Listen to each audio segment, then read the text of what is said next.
GNC, show number 614 for September 28th, 2010.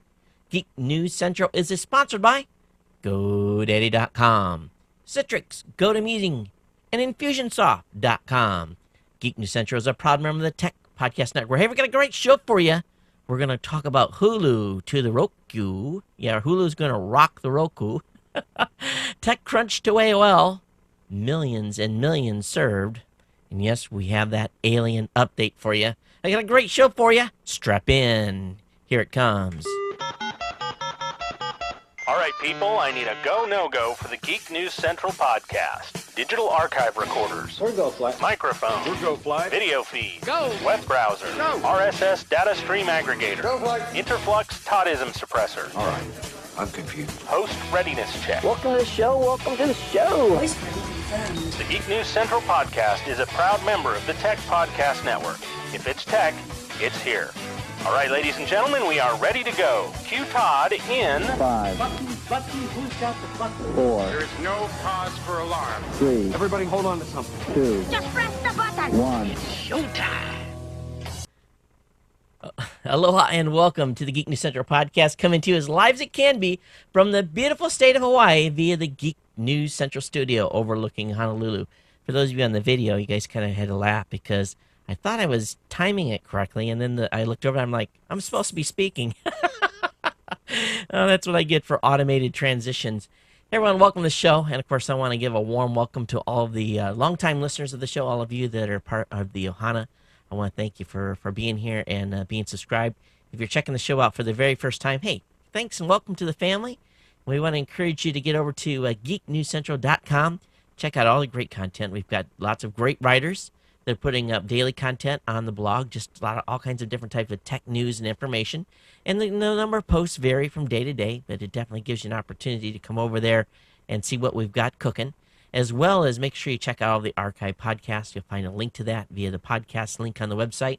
And the most important thing is get subscribed to the podcast. The podcast is really, the subscription guarantees that you will never miss a single episode. And it's real easy to get subscribed to the show. All you really have to do here is go over to geeknewscentral.com. You'll find the subscribe bar in the second column of the website, and you'll see the podcast link, the video link, the iTunes, Zune Marketplace, our special event feed, and the Morning Tech Show. All those you subscribe to. That way you'll never miss a single episode. But more important than that is the ongoing support of all of you. I tell you, it's been I gotten a few emails over the last about the last week, and I think some of you kind of realized I was going through a little bit of a stressful time, and a number of you sent me emails. I definitely appreciate it. It really lifted my spirits. So I want to thank all of you that did that. And if you've got comments about the show, positive or negative, you can send them to geeknews@gmail.com. or the voicemail hotline at 619-342-7365. Now, one way that I stay in touch with you is through a newsletter. The newsletter comes out after every show, and I basically email blast it to everyone that's on it. You'll find the newsletter link on the website. Feel free to sign up for the newsletter. That way you'll basically kind of get that instant reminder, oh, yeah, there's a new show up. I need to go check it out or download it, or it prompts you that it's already in your mobile device. We're going to be in the new BlackBerry podcast store in the next couple of days. That's forthcoming. So we've been actually talking with the BlackBerry folks, and we're going to be submitting a huge number of shows from our communities to help populate their directory. And this is a big job because there's some constraints that put on us. So we're going through our show list, and we're going to be submitting a big pile. So all your favorite shows, if they're not on the BlackBerry platform already, they're going to be, and we're going to help BlackBerry get that populated out. So we look forward to I'll let you know when that all goes live, and so those of you that are on the BlackBerry can actually find the show and subscribe to it directly there. Of course, if you're watching us on Justin.tv or the Ustream, thanks for coming out and hanging out late. The show may be on replay. Sometimes I let it run for about 12 hours after the show. But generally, the show is recorded every Monday and Thursday night here in Honolulu. Pretty late, which means it's the middle of the morning for many folks. or middle of the night, actually, 2 o'clock in the morning on the East Coast. And we try to have the show out by 6 a.m. Eastern Standard Time, so it's available to be watched and listened to. And that's the most important thing. I feel like timing's off today, and maybe it's just because I'm not paying attention to my notes here. But I did some math, and I'm going to hold off. I'll get into that in a few minutes. But let me just kind of run you guys down some things that I've already told you a little bit about my upcoming travel. I'm going to be heading out in the middle of October. I'm going out to Blog World. I'll be flying out the night of the 12th. And then I'll be basically in Texas the week of the 18th. Be back here in Honolulu the week of the 25th. And then I head for a West Coast. I'm going to be on the road a whole bunch in November all the way up through Thanksgiving.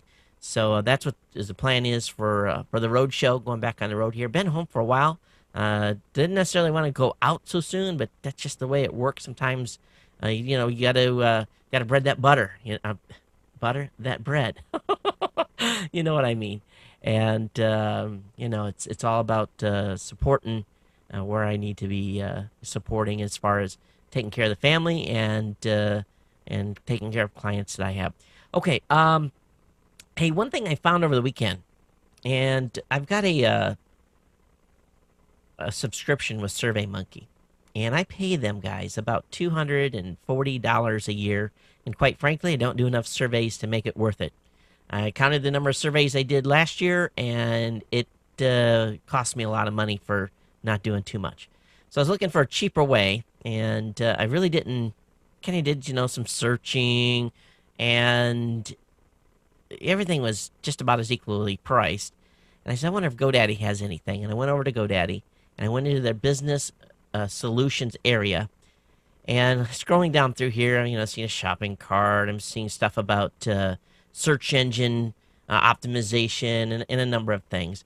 But lo and behold, halfway down here, there is a GoDaddy site survey application for $2.84 a month. Now, when I saw this, I thought, what an idiot you must be to not have been using this all this time. I could have saved myself a huge amount of money by using their site survey application. I'm going to do a review on it here shortly to let you know how it works out. Matter of fact, maybe we'll do a survey for the show, and you guys can play with it yourself when you're actually taking a survey. But definitely the folks at SurveyMonkey are not going to be getting my $240 this year, and I'm going to put $200 back in the bank account. Then in these tough economic times, you really got to watch out for it. So this is a service I didn't even know GoDaddy had, and I wrote a blog post about it. And one thing I heard a couple weeks ago was I heard Leo Laporte just bashing on GoDaddy's their upsell. Basically, if you buy a domain or buy a hosting account, they always present offers to you, and you always have the opportunity of going directly to a shopping cart if you click on the link on the page. And then I'm sure, just like many of you, I skipped through that stuff and I really didn't pay attention to it. This is one of the products where I wish I would have actually taken some time and read that they had this available, because really I could have saved myself about $1,000 over the last few years. And, because I didn't pay attention to it. So this is one of those instances where, just kind of it pays to actually take a few seconds and look through and see what's available. It may not be anything that interests you, but, if you're already there and you're clicking through to the shopping cart, there might be something there that'll work for you. And, if you want to try something for a month, you can. You don't have to renew, and it's a way to try a product. And that's the thing I like about most of the services over there. You can cancel at any time. So, of course, if you get over to GoDaddy.com and you're looking to save some money, think about my promo codes. You can use promo code Todd to save 10%. Geek5 will save you 15% on orders $20 or more. Todd20 will save you 20% on a 1-year shared hosting account. Got an email from one of the listeners, said he had a problem using a code on a .me new domain purchase. So if you ever have problems with any of my codes, please email me immediately, and I'll get on it and find out what's going on. And sadly, he wasn't able to save any money, and I don't know why. So my rep over there is checking that out, and is going to get back to me. So I keep you advised on that. All right, let's talk about the schedule on what I did this weekend. And I got to share something with you guys. Saturday, did the morning tech show. That was started at 6 a.m. Honolulu Standard Time. And I had on Rob Greenlee from Zoom. Rob's going to be a regular guest on the show. Don't know how often he's going to be on, but he was on again Saturday for show number 3. And I had Steve Lee from wavesoftech.com. He was on, and we had a great conversation for about an hour, 20 minutes. So if you want to check that out, that's up on the line and available for you. Then I dropped right off that show, went into a 1-hour meeting with the folks going to the Consumer Electronics Show 2011, and we went over the stuff we needed to go over there. Dropped off that call. Within 30 minutes, I was right back up, and we were doing a roundtable. And this is kind of cool because we had 2 fresh faces on the roundtable this time that haven't been on before. And we talked about surprisingly, we had one of the guy on from ZuneSpring.com, and he talked about the Zune, essentially the whole space around Zune and what they've done with Xbox 360 and the integration. So I learned a few things there.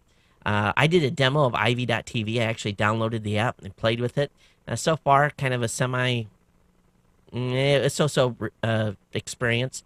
And then we had to talk about Google Instant and some of the things that the parents are finding out with Google Instant and their kids, and it was a little bit surprising what Google is serving up as search results, and maybe not something that you'll want some child to be searching for certain terms and then be presented different types of things that they probably shouldn't be finding, or wouldn't find normal. You know, the example that he used was talking about Justin Bieber and a picture.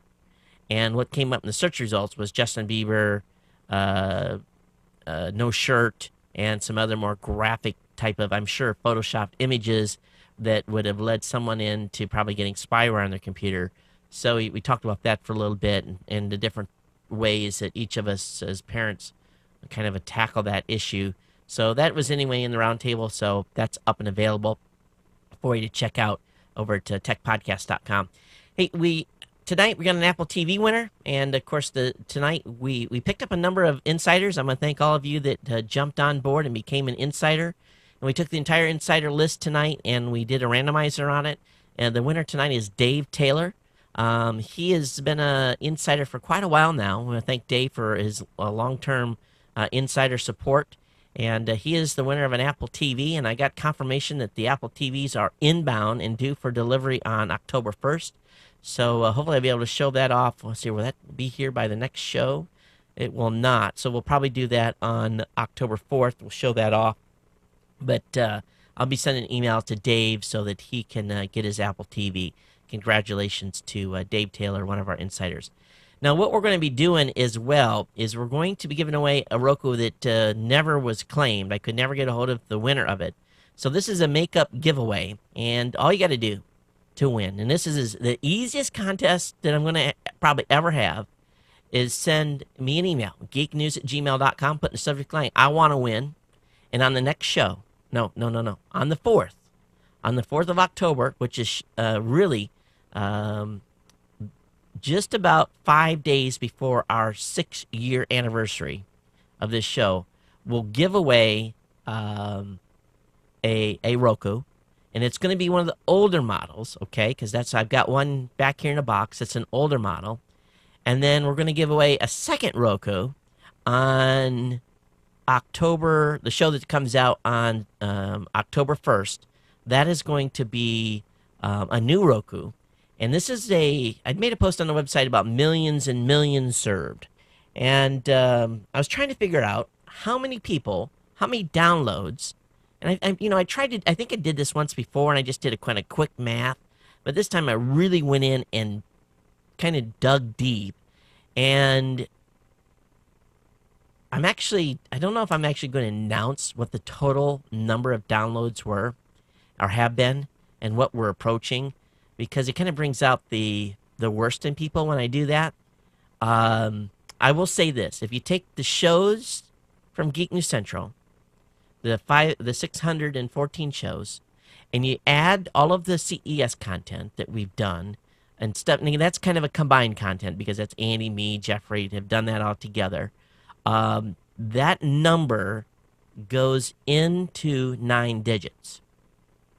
Now, what I want you to do for the number 2 giveaway, and this has to come in a separate email, is I want you to guess how many downloads this show has seen or will see approximately by the 8th. Excuse me. What? Let me look at the date. Let me flip the calendar here because I got this screwed up. By the show on, of course, I'm on next week on the 8th. The show that comes out on the 8th. That's probably the show we'll actually celebrate the 6th year of the show. Is tell me how many downloads you think Geek News Central by itself has had. Okay, I'll give you a hint. It is at least 7 digits, and then some. So don't send me any 6-digit answers. Actually, no, don't send me any 7-digit numbers. You have to send me an 8-digit number. I'm going to make it. I'm going to give you that. You have to send me at least an 8-digit number. So geeknews@gmail.com. All it is millions and millions giveaway. We're giving away a Roku again on the show that was released on October 8th. And tell me what your estimate is. And we'll see how many people have been paying attention throughout the years and how close we're going to get. Also, on the October 8th show, I'm going to dig in the archives. I'm going to find show number 1. And we're just going to play a few snippets out of it for laughs. So it should be a lot of fun. Okay. Sunday, spent 15 straight hours in this chair working on advertising for quarter 4, getting all our podcasters launched on advertising deals. And it is way too long to be in a chair. I think I got up 3 times in 15 hours. I was miserable. I went late in bed. My back popped. It was horrible. It really, really was. Oh, I didn't show you these pictures. What an idiot. I went to the air show on Saturday. I was talking about that. Now, let me bring these up. And I'll try to include some of these in the newsletters that go out tonight. But here's a picture of the Blue Angels. 2 are upside down. One is, right side up. And this is a picture near the end of the show where they were approaching show center and doing their starburst split, I guess, for better words. But really, the talent of the show was the F22 Raptor. It was simply unbelievable. I mean, I am not kidding. I'm an aviation guy. I'm a big buff on aircraft. I have never, ever, ever, ever, ever seen an airplane do what this airplane did. I mean, it made the Blue Angel stuff just look. Of course, he's flying by himself, so he doesn't have to worry about running into anybody except the ground. But this thing, I'm going to tell you, your taxpayer dollars at work have done very, very well. And I don't know what this airplane costs. Someone said $170 million. Maybe it's more, but that thrust vector of those, it was. I didn't believe an airplane could do what it did, and it did. So I'm sure there's videos out already about some Raptor demonstrations. You just got to go out and look at it. I mean, it was absolutely remarkable. Really, really was. So anyway, that's what we did on Saturday, and fought the traffic for 3 hours, getting out of there, getting home. All right, let me go ahead and I'm jumping all around today, and I apologize. So let me go ahead and bring back up this section. We'll take care of a little bit last business, and we'll get into the full tech show tonight. You guys know GoToMeeting's been a long-time sponsor here. And, meeting with clients and colleagues is important. But business travel really is such a hassle. And you have to wake up early. We deal with parking at the airport or fly the red eye. And, sometimes you have to go all the way across the country just for a 1-hour meeting. You don't have to do that anymore. Do more and travel less with GoToMeeting. Award-winning online meeting service brought to you by Citrix. With just a click, you can host sales presentations, training sessions, or product demos right from your desk. You can avoid the hassle of traveling and still really exceed your sales goals. Plus, GoToMeeting is $49 a month for unlimited online meetings. You can host 5 or 100 meetings for one flat rate. Plus, voice over IP and phone conferencing is included. Now, here's something new, folks. As a listener of the show, you now can get a free trial for 45 days. You get a 45-day trial. And this is different. It's a month of unlimited meetings, and here's where you got to go. You go to GoToMeeting.com, click the Try It Free button and use the promo code podcast. That's GoToMeeting.com. Click the Try It Free button and use the promo code podcast for this special free 45-day trial. And thanks for GoToMeeting for being a longtime sponsor here, and we thank them for their continued support. All right, let's get into the content here. And I'm already running way long on just chatting with you guys. But I had to share with you the whole dealio with the F22s and the contest giveaways. So let me go ahead and break this down so we get into the tech stuff here. Hey, we're on Gizmodo. They've got a ultimate tablet showdown: iPad versus Playbook versus Galaxy Tab versus Slate. And if you haven't bought a tablet yet, and if you don't have an iPad, the question I have for you: are you considering it? Are you considering one of these other devices? Are you considering going and get one of the new tablets? Are you thinking about picking up the iPad? Thinking about doing the Playbook? You're thinking about doing Galaxy or the Slate? Which way are you going to roll? And here's the beauty about this, is that the folks over at Gizmodo have broke this down to the point where it just lays it out. And the different types of services that are available. And features. Obviously, the Slate is going to be running on Windows 7. The Samsung Galaxy Tab is running on Android. The BlackBerry Playbook is running on the BlackBerry tablet operating system.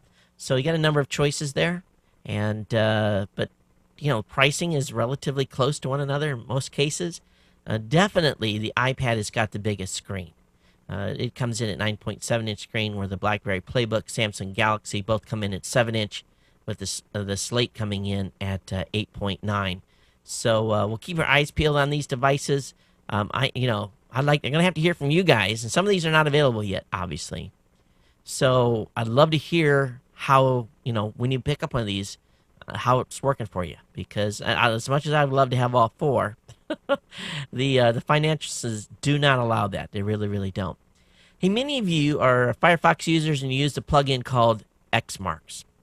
I actually got an email from a listener of the show telling me about this today, and I wanted to talk about it.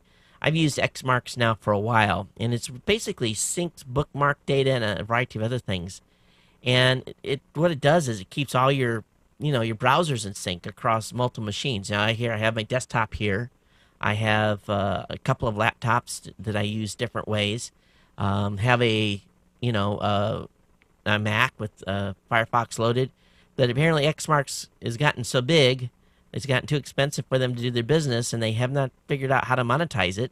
So the business that's been in business since 2006 goes out of business on January 1st, 2011. And so 5-year run by Xmarks. This is, it sucks. I'll be the first to admit it. I like this plugin. It's a plugin that I have on all my different devices, so I have to determine here. And then some of these browsers are getting smarter where they're doing some of this themselves. But how many are Xmarks users, and how many are going to miss this? Again, it's a bookmark syncing service, and they're going to be shutting down at the end of the year. So be forewarned on that. I just wish that they would have been able to stay online, but it's all about the money, and they didn't earn enough of it. Should not come as a surprise. There's all kinds of rumor mills continuing, even just this, that this time of year, already talking about Apple and their new iPad. Goldman Sachs says that Apple's planning a thinner iPad with a camera and a mini USB port.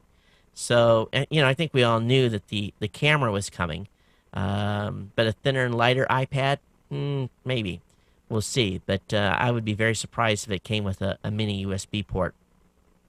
Now, there's app stores launching everywhere.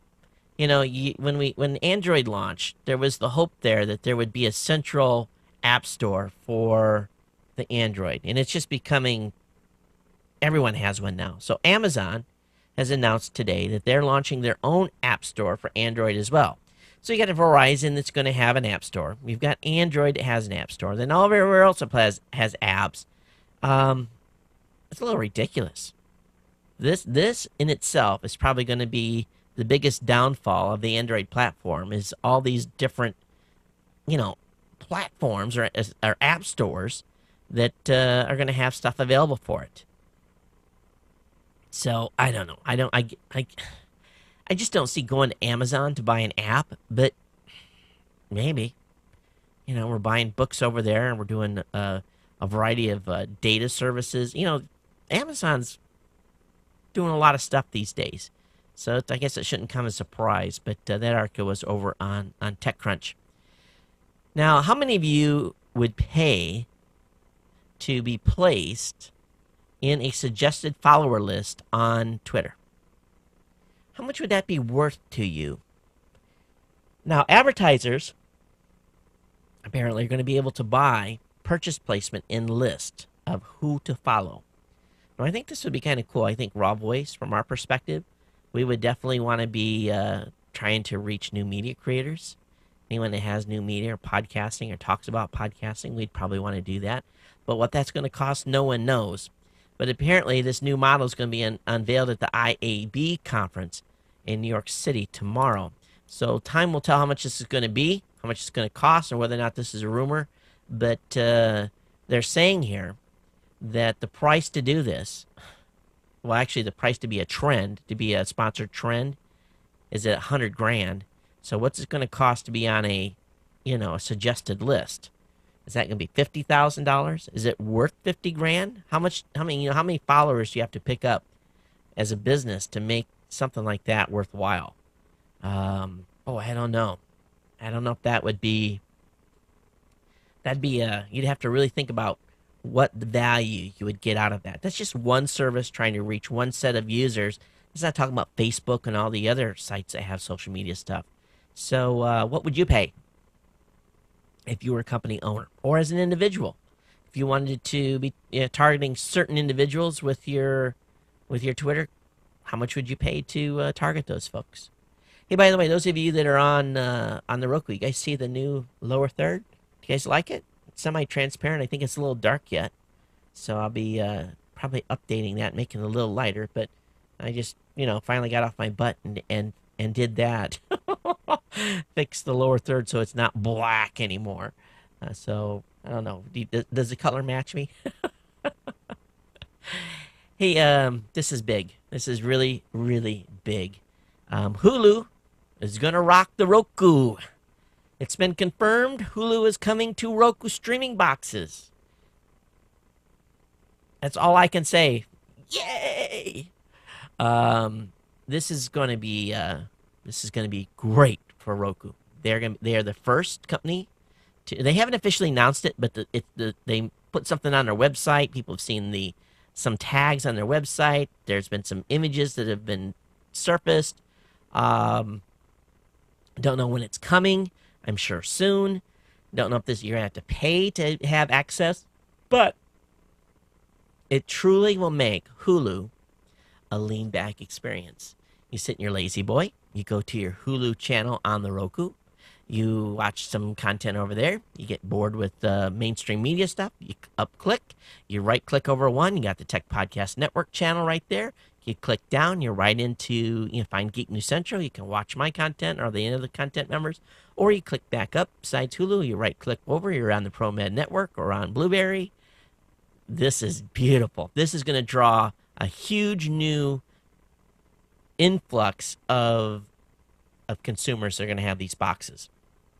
If you're a Hulu fan, does this drive you, as a listener of this show, does this drive you over the edge to go buy a Roku? And the new pricing, it's, you can't beat it. A cheap box, I think, is $57. With the most expensive box being $99, which that's the box I recommend you get because you can plug a memory stick into it. But is Hulu plus Netflix plus Amazon Videos plus Major League Baseball plus our stuff plus everything else? And there's 85 channels now on the Roku when I checked last week. 85. And when we got our apps on the Roku, there was 23. So that tells you how fast that ecosystem has grown. I'm glad we were very, very early, and our apps fall in popularity out and about in the middle. So it can't complain for being new media stuff that we're there in the media. It's we're thrilled, and our content creators are thrilled too. Hey, Sony is teasing us. Internet TV, aka Google TV, coming to a Sony Internet TV soon. I guess we're going to get the word on October 12th. It doesn't say what price or what models, but I'm looking at a picture that they put online, and it doesn't look like it's that big of a TV. So I'm hoping Sony has really thought this through and has put these in small to bigger sets, not just big sets. So we'll see what happens with this. You know, the Logitech review is nice, but really embedded stuff in the television where it's at, and I think we all can agree with that. So we'll know in the middle of October what's going on. About the night I get ready to get on an airplane. Hey, if you're on Microsoft Spaces, you're going to be migrated to WordPress. Welcome to the club. You know, this blog, Geek News Central, runs on WordPress. Of course, it runs on the, I have it on a server. It's not on WordPress.com. I basically did the install. So Microsoft has announced today that it's teaming up with WordPress on Live Spaces blogs, and basically it's going to move, it's going to transition everyone over to WordPress, and they're going to be redirecting all space URLs to the new sites. And as of March 2011, Spaces is gone. So I think this is very, very cool. Now, I don't know if there's a money transaction happening here, but I'm sure there has to be with that many sites. 30 million live spaces are going to be moved. And this is just going to really make WordPress even more bigger than it already is.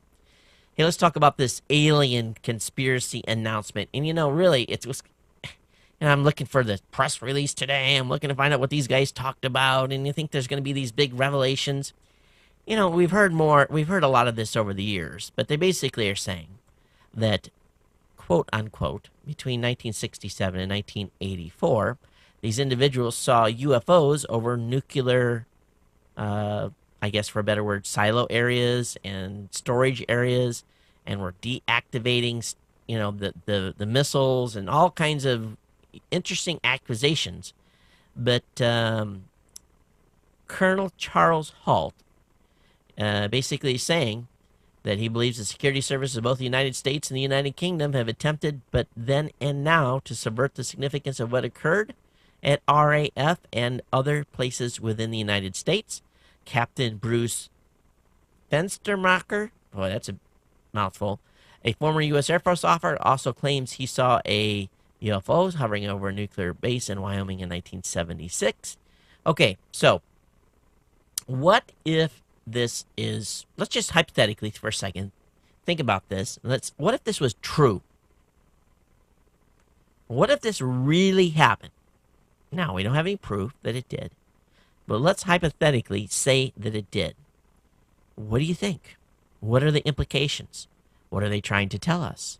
Are they telling us nukes are bad, or testing our defenses so that they know what to expect when they come down to invade us and eat us? Or, what do you think is the significance behind this? Let's just hypothetically say it is. Okay, now, on the other side, let's do the flip side of the argument. Are these guys completely nuts? Is this something that we should just poo-poo and move on?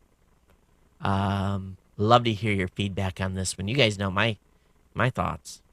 geeknews@gmail.com. geeknews@gmail.com is where you send your email. Call the voicemail hotline. If there's ever one to call in on, this is the one.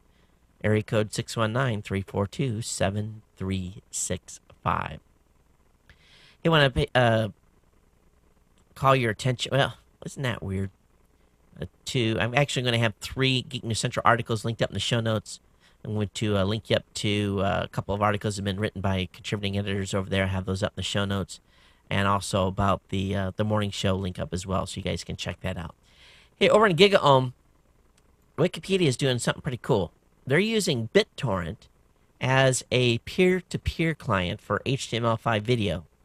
And I saw this, and I'll be honest.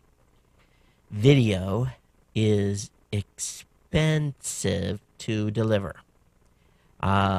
This show, I think normally ends up being about 750 or 800 megs, and usually it's cost about 7 cents, I think, is what it costs for each person to watch it, download it.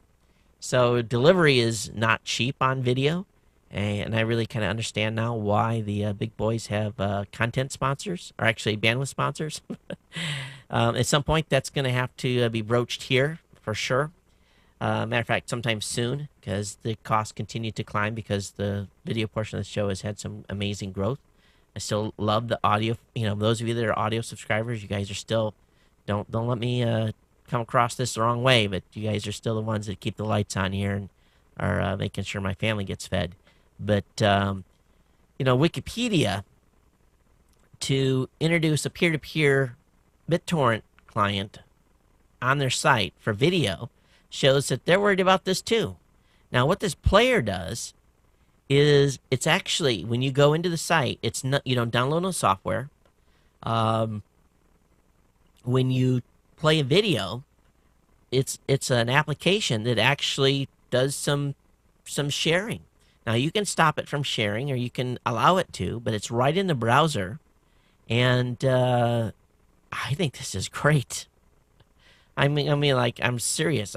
This is, I think we all need to adopt this, because anything that can be offloaded is definitely a help. So this trial that they're doing is based on what's called the Swarm Player.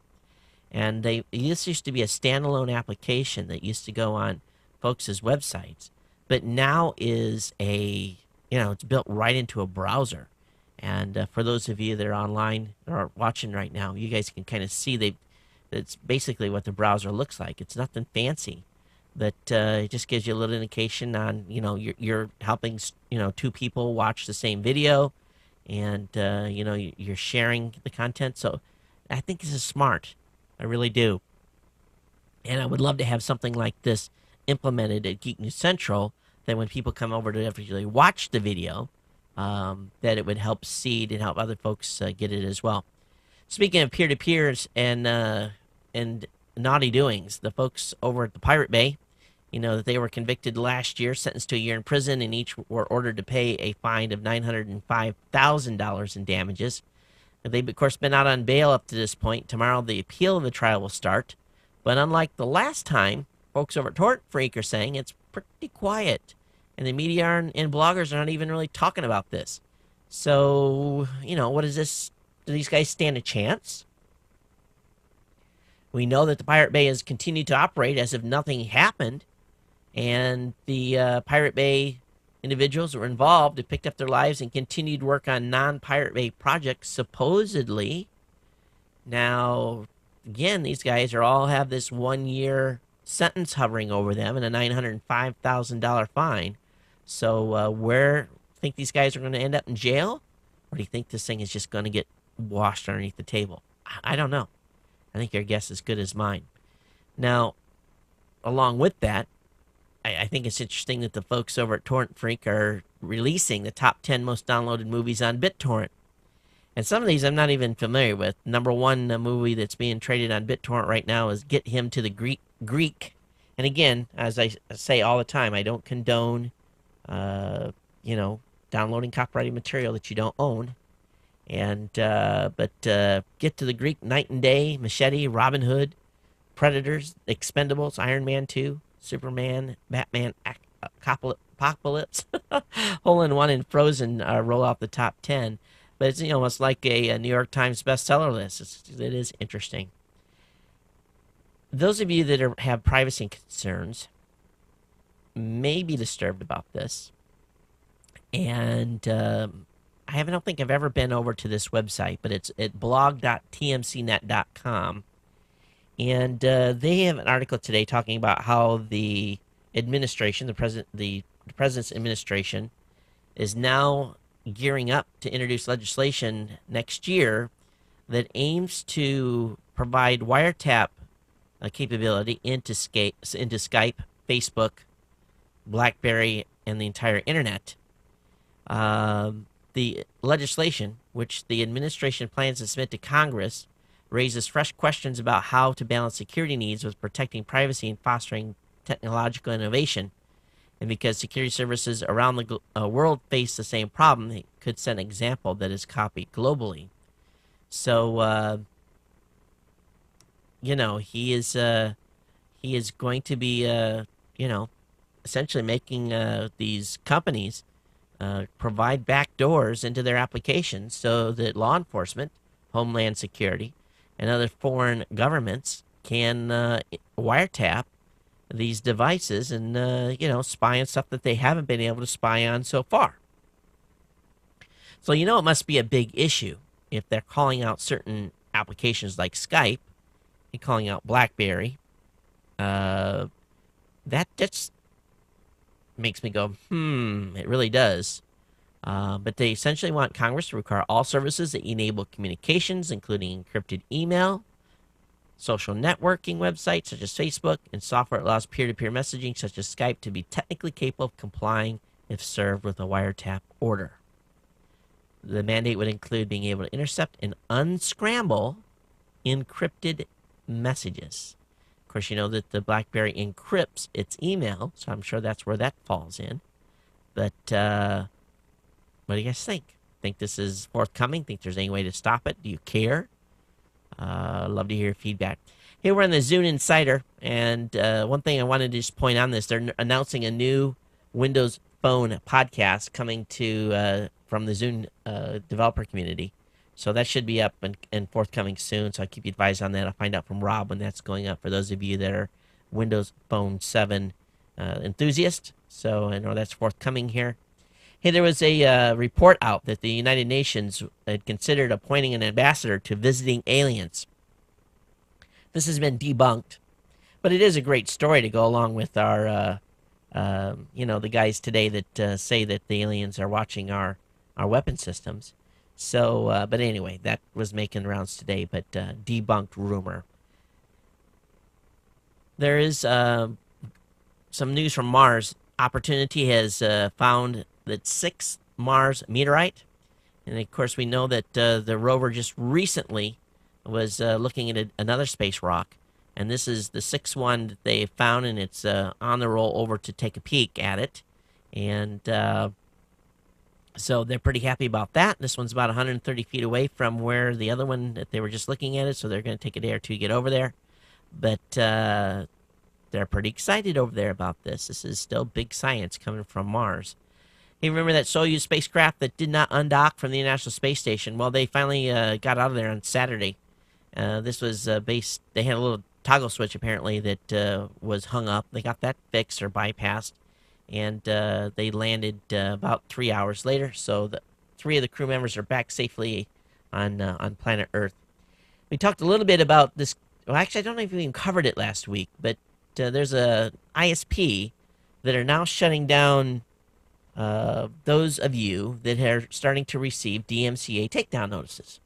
This company, this ISP, it's called Suddenlink, and I've never heard of them before, but I guess they're a pretty big internet provider. They are shutting down its users for 6 months after receiving 3 copyright infringement allegations. Now, they're not going in and sniffing their network, but they are going in and shutting these folks down if they get 3 basically notices from different providers. Now, here's the thing about this. There's Safe Harbors Act that could be affected here. They are not required by law to do this, but they do have it in their terms of service. So I guess is what they feel it makes it all right to do it. But we'll see. We'll see how this turns out. But this is the first company and first internet service provider in the United States that is actually kicking people off the internet after the 3-strike rule takes effect. How many of you thought that the story about the Iranian power plant being infected with a virus was interesting timing this weekend after last week's charade at the United Nations by the Iranian president? I'm sure that this was a well-timed story. It makes you go, interesting. He comes here, he bashes the country, talks about conspiracy theory about 9/11, and then a few days later, mysteriously, there's a Iranian power plant that's infected with a virus. Well, actually, it's supposedly some laptops, not the plant. But if the Iranians actually admitted this, it had to be pretty bad. But the question is, the Iranian power plant's largely made by the Russians, so it's using Russian infrastructure and technology. So does that mean that all of the Russian power plants, nuclear power plants, are susceptible to this this virus, this malware, which is designed to take over industrial complexes? Now the question is, if the Russians are susceptible to it, that means that all the technology that they have shared with multiple other countries is, potentially at risk as well. And what's to say that our infrastructure is not at risk by this worm or this malware / virus? Kind of scary to think, and I'm sure that there has been incidences, but we have never heard of them, of machines being compromised. And boy, oh boy, you do something to a nuclear power plant, either it calls it to shut down or something worse. This could be this could be terrorism at its maximum.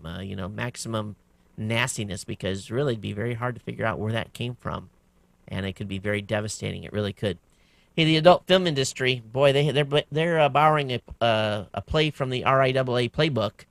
They are going out with peer-to-peer lawsuits against individuals who are being accused. 635 John Does last week were basically presented pay up or else. Now, here's the thing. You share music, you share a video, you get your notice from the company, you complain to your friends, you pay the penalty, and you do the crime, you do the time, or pay the penalty, right? But in this type of incident, you receive a receive a lawsuit against the adult industry. Do you tell your friends and your neighbors? Do you tell them, I just got served by the adult film industry for downloading porn?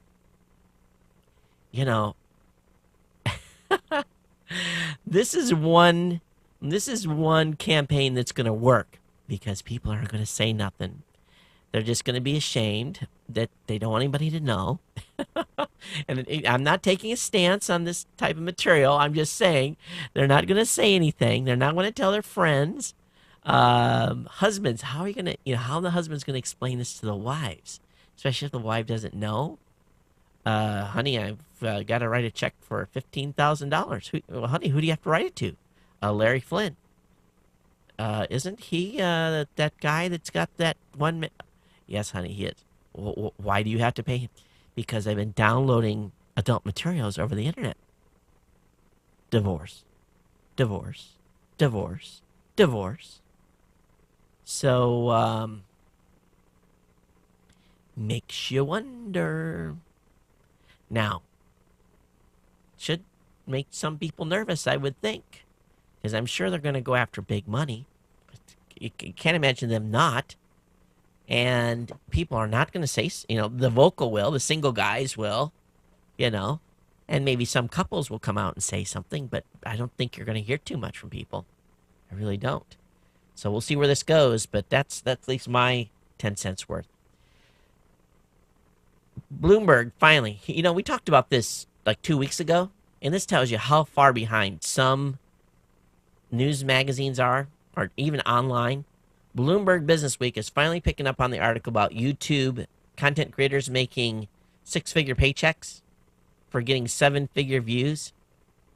And I just kind of laugh. I really do. I laugh at this because, this is an internet-based publication, and this was like news 2 weeks ago. What's wrong with these guys? All right, Segway. Boy, oh boy. I don't know if you own a Segway. I've never rode one, because I know if I ride one, I'll end up smashing my face. I'll do something stupid. Well, the Segway owner in the UK, apparently, I don't think he drove his vehicle off a cliff, his Segway off a lift, but he was riding along the edge or something and fell over. I don't know. But the company's owner died driving the Segway transport off. That's what it says in the news here. Segway may face fresh challenges trying to broaden the appeal of its transporter after a company owner died driving the vehicle off a cliff.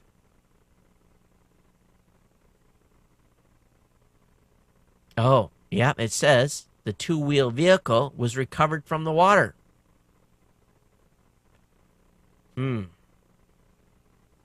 Interesting.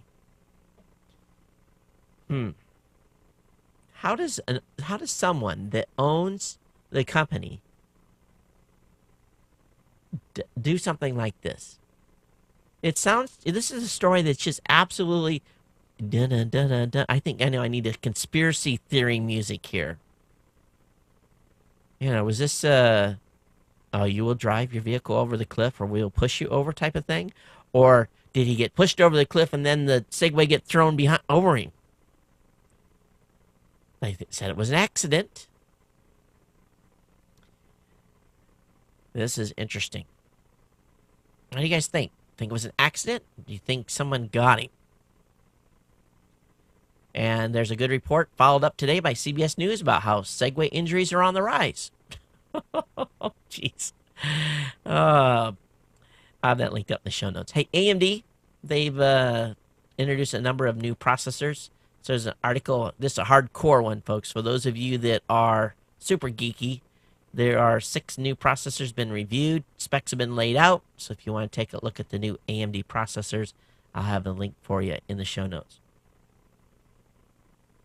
Hey, if you get an email that has a link to a LinkedIn invite and you don't know who the person is, for the next couple of days, it might be advisable not to click on that link. There's some malware going around that will totally hammer your computer. This new fake LinkedIn spam can steal your bank password. Essentially what it does is it starts doing key captures. As soon as it loads, it starts registering everything you're typing. So wherever you log into, that account will now be owned by some guy probably in Russia. So just be aware of it and be careful out there. Just go to LinkedIn.com. If you get a LinkedIn invite, don't click on the link. Delete it. Go over to LinkedIn.com, log in, and if it's a true invitation, you'll see the invitation in your inbox. That's what I do. I never click on a LinkedIn link, or very rarely do I click on any link these days in emails unless I know who it's from and I'm confident about its legitimacy. I just, go ahead and type in the URL myself on my browser. Much, much safer. Let's talk just a little bit about a win here, a privacy win. You guys may remember, and I don't know if we talked about this or not. I think we did. Maybe not. But anyway, a motorcyclist in Maryland was arrested and charged with wiretapping violations. Basically, this wiretapping violation. This guy was gotten pulled over by the police, by the Maryland State Trooper, and this guy had a recorder on that was recording the whole process of the police officer coming up, interacting with this guy, giving him a ticket. So the judge ruled that Maryland's wiretap law allows recording of both voice and sound in areas where privacy cannot be expected. He ruled that a police officer on a traffic stop has no expectation of privacy. This is a happy day for freedom-loving Marylanders and Americans in general. So again, a good privacy win here. Basically, many times now the police are saying, you cannot film here. And they're shutting people down and in public places. And this is a good one because that liberty is being impacted a lot more in a lot of different places. They're saying, oh, you're in a public place. Oh, no cameras, please. No film. You can't film here. And where just a few years ago, you would be able to. So when someone tells you you can't film someplace, you always ask why. Now, you may get a little bit of a stronger reaction from the person, but you need to ask that. Why? I'm in a public place. As long as you're on private property or something like that, you're cool. But, be aware that people could get a little upset with you. Let's talk a little bit about malware running on a variety of devices. And the folks over at Slashdot have a good article linking to an article talking about some new malware that potentially could be running on graphic cards, coming from not only the manufacturer or being embedded into the graphic processors. and maintain in memory while the machine is on. And this is an ongoing thing. These nice, real handy USB memory sticks that we all love. They're being manufactured all over the world by a variety of good and maybe not so good companies that have different types of quality control issues. So when you go out and buy a memory stick these days, please buy it from a reputable company because and if you do buy a memory stick that the name doesn't pop out at you right away and you can't find a name on the stick, always scan these and make sure your virus definitions are up to date before sticking a new stick in a computer. And the same thing goes for all these extra little peripherals that are out as well. You just never know what they could be loaded with, and it could be pretty dangerous. Okay, you really have to look at what both Senator Hatch and Senator Leahy would do. You have to look back, and you just look at the past. These two folks have really authored more legislation that is harmful for fair use, digital rights, all kinds of stuff that, makes most technologists just pull their hair out. And basically, folks over at TechDirt said, well, with such a broad offering of different new laws that they have been trying to shut down, maybe the laws that would shut certain things down, they looked at, in the past, if you go back a few years, what some of these new legislation would have actually shut down in the past.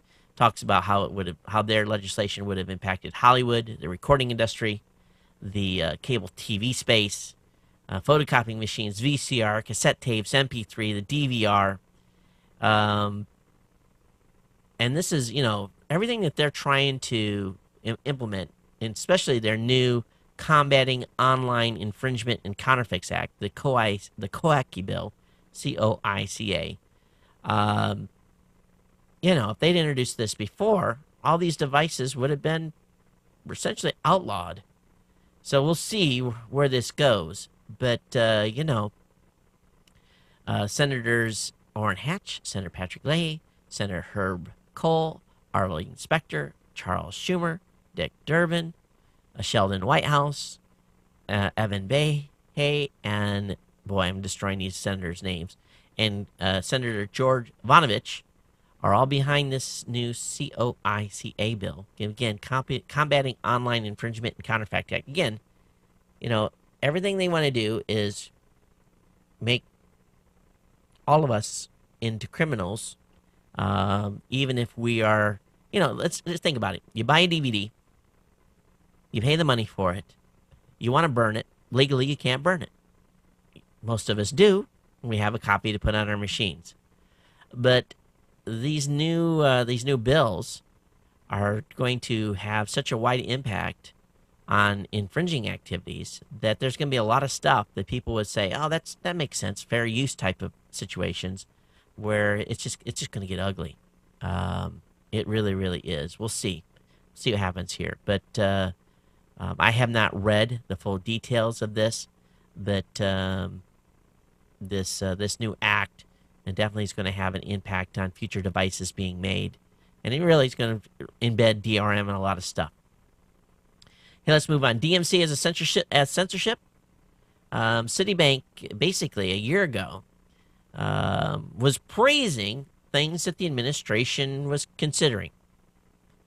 And now, 19 months after they were praising what the administration was doing, they are trying to have all linked references to that article removed, or those postings removed, because they're not real happy with the way the administration is moving towards more regulations on their space. So they're doing DMCA takedown notices on content that they put online in February of 2009. They want their cake and eat it too. So, they want to say in one instance, yes, the banks need more regulations. We need to be regulated. We agree with the administration. 19 months later, the legislation is making it, not so positive for them, making it more difficult for them to do business and have more accountability. And they're saying, we're against that. We don't like what's going on. So again, they're trying to, erase history. So we'll see what happens here. Of course, it's made the frontline news on a lot of sites. So them by trying to get that thing removed is making them look like idiots. Probably most people would have forgot by now anyway. If you're going to rob a bank, don't be texting the teller right before you do it. There is an idiot born every hour. From the texting, don't forget your sunglasses, came from the teller. The bank robber said, "Oh, okay." Surveillance photos show the robber was wearing sunglasses. Later, they talk in code. Mom just got home. This came from the teller. Apparently this was code for an off-duty officer who just arrived to work at the bank. So the prospective robber said, "Oh, so turn around?" No, the teller says, "No, hurry, hurry," the teller responded. Apparently, the bank teller also appeared to give the bank robber a refresher on the layout of the local bank. He said, "Just in case you don't remember, just go in the front door and walk straight. Then you will see this hallway, and my closet will be up to the left. Remember, I have a coworker here who screams at scary movies, so be calm." He didn't think, and there's a robbery at a bank. Everyone's going to get looked at. Can you imagine how dumb? These two deserve to go to jail for a long time. just for being dumb criminals. Really, just for being dumb criminals. Oh boy, nothing surprises me these days. All right, let's talk about AOL buying TechCrunch. Rumors $30 million. This is more than they offered the first time. Apparently, AOL's tried to buy them a couple of times in the past. AOL talks broke down the last time on supposedly a $25 million offer. But it appears that AOL and TechCrunch are in the final hours of negotiations, and a purchase could be forthcoming. This makes for an interesting development here. We know that GigaOM, of course, is owned by AOL. So what will happen if TechCrunch gets bought by AOL? Will Michael Arrington stay on board? How will that work?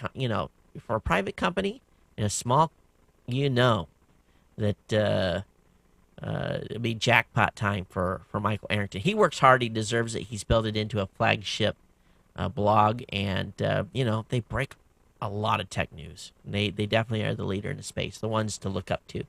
So if they do this deal, congratulations to the folks over at TechCrunch, and enjoy the money. Enjoy the money. All right. Hour and 3 minutes, and I've got some email to get into. No voicemails tonight. If you got comments on tonight's show, 619-342-7365.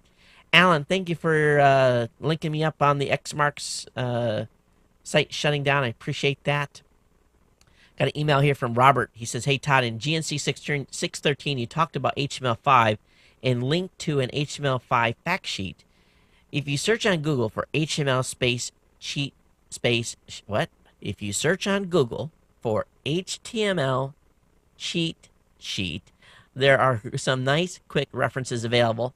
He provides me a link. He says the one at HTML5.com, HTML-5.com, shows you what things are now obsolete, which helps those of us moving from earlier versions.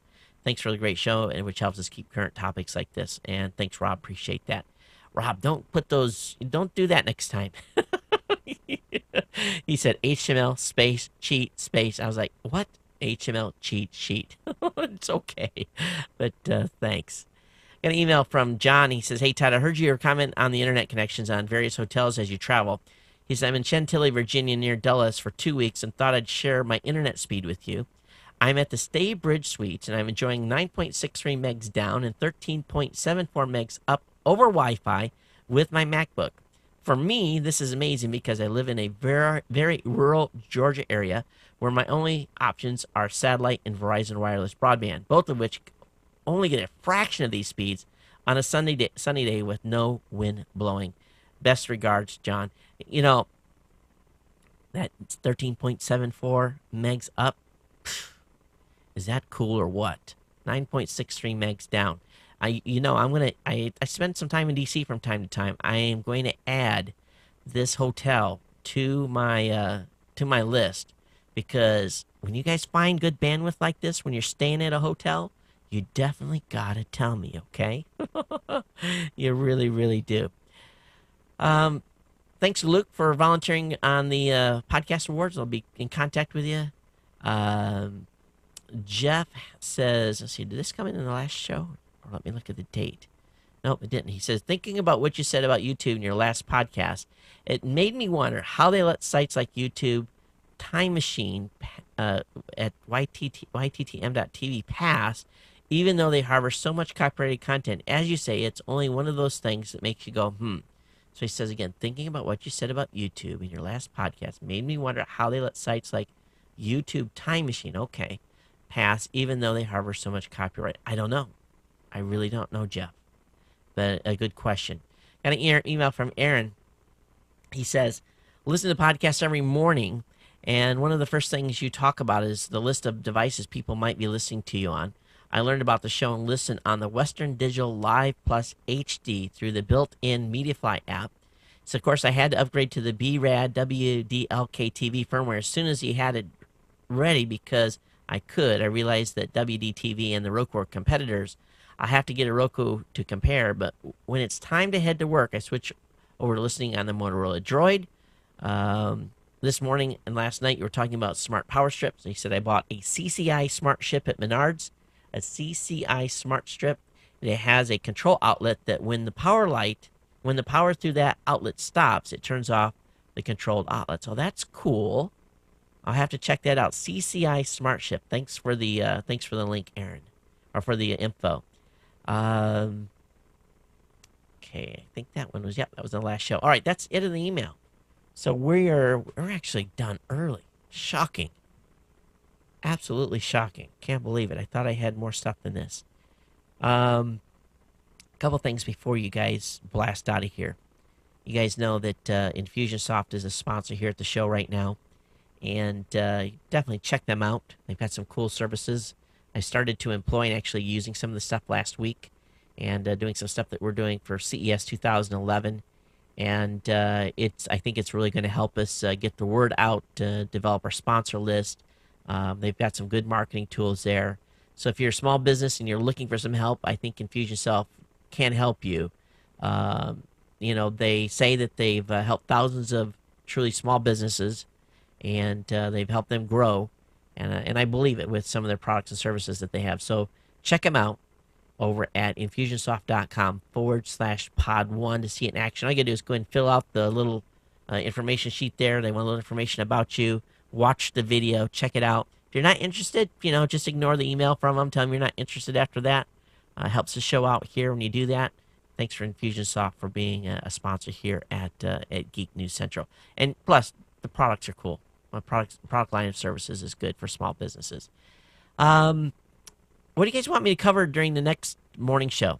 And I'd like to hear feedback too on if you've been watching, what do you think of the morning show? And you can email me straight here at geeknews@gmail.com. Just drop me a line, let me know what you think. Tried to get Robert Scoble on Saturday, this past Saturday, but he had a speech to give. I'm trying to get him in here in the near future. I was actually trying to get the Blog World folks in too. So I'm going to try to get a variety of guests, stuff from a lot of people from the Valley. If you have a guest that you want me to have on the morning show, definitely drop me a line. Let me know who it is. If you think you're a good candidate for the morning show and you have a company or something you do in tech, let me know.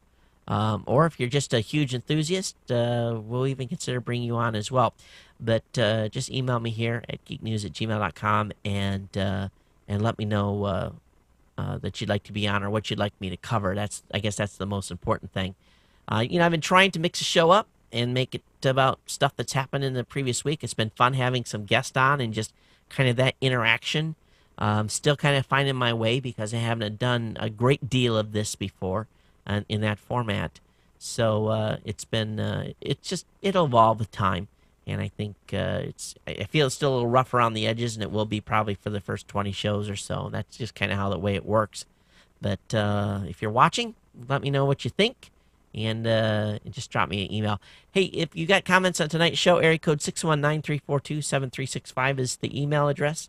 And don't forget about our 2 contests, the Roku #1 makeup giveaway.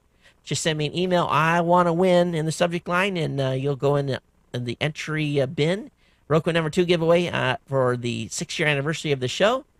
Millions and millions served. What is the number you think the show has got for downloads since its inception on October 9th, 2004? So the closest guess to the number, you're going to win a Roku. All right.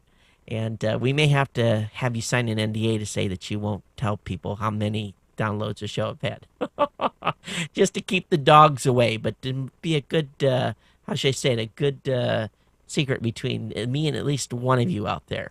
I don't know. I haven't decided yet whether I'm going to release the number. You guys think I should? I do some of that on the the anniversary shows, the 100s, 200s, 300s, 400s, 500s, 600s. I've announced some of that before. So, I don't know. Maybe it's not a big deal. Okay, that's it. Everyone take care. We'll see you next time around. Thanks for hanging out with me, and be safe out there. And until next time, aloha.